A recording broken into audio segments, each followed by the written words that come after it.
Welcome back to another glimpse into Singapore's past.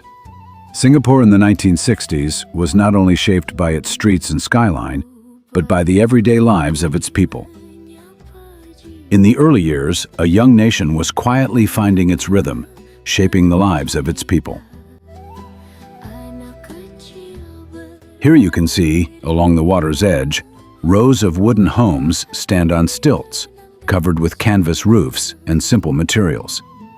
These are Kampong dwellings, built close together, where families live side by side. Below the houses, wooden poles and walkways support daily movement and work. People gather in shaded areas, talking, resting, and carrying out small tasks. Scenes like this were common in Singapore during the 1960s, reflecting a time when many communities lived close to the river and depended on it for daily life.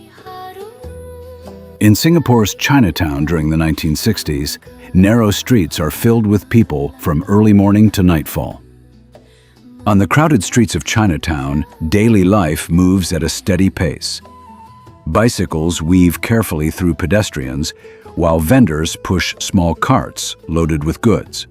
Shopkeepers, hawkers, and customers move closely together beneath umbrellas and wooden awnings. The street is alive with trade, conversation, and daily routine. Red lanterns and festive banners hang above the road, marking a season of celebration. On one of Singapore's main roads, traffic moves steadily beneath large roadside trees. Cars wait patiently at the junction as pedestrians cross the street in an orderly manner.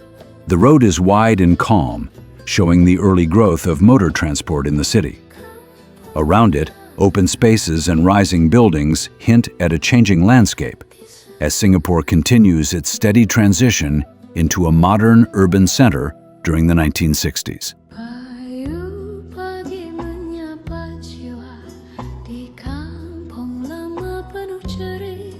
After the day's work, ordinary Singaporeans gathered over simple meals.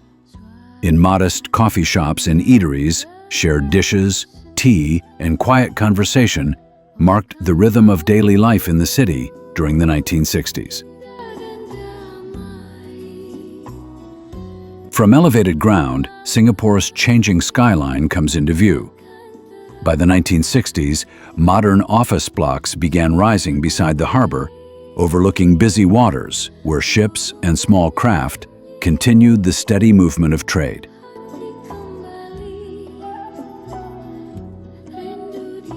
Along the Singapore River, festive occasions brought new energy to the city's old waterfront. Temporary structures and bright banners marked community celebrations, while modern housing blocks rising in the background reflected a nation steadily moving toward the future. In the streets of Chinatown, rows of aging shophouses line the narrow roads, their signboards reflecting daily commerce and tradition.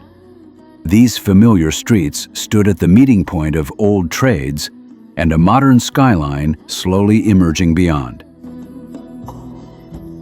High above the harbor, cable cars moves quietly across the water, offering a rare view of a city in transition. Below, the calm expanse of the sea is dotted with ships, while modern buildings begin to rise along the shoreline. Scenes like this reflect Singapore's growing ambition during the 1960s, a period when new ideas and infrastructure signaled progress and connectivity. Join us in the next episode as we continue uncovering more forgotten scenes of Singapore's past.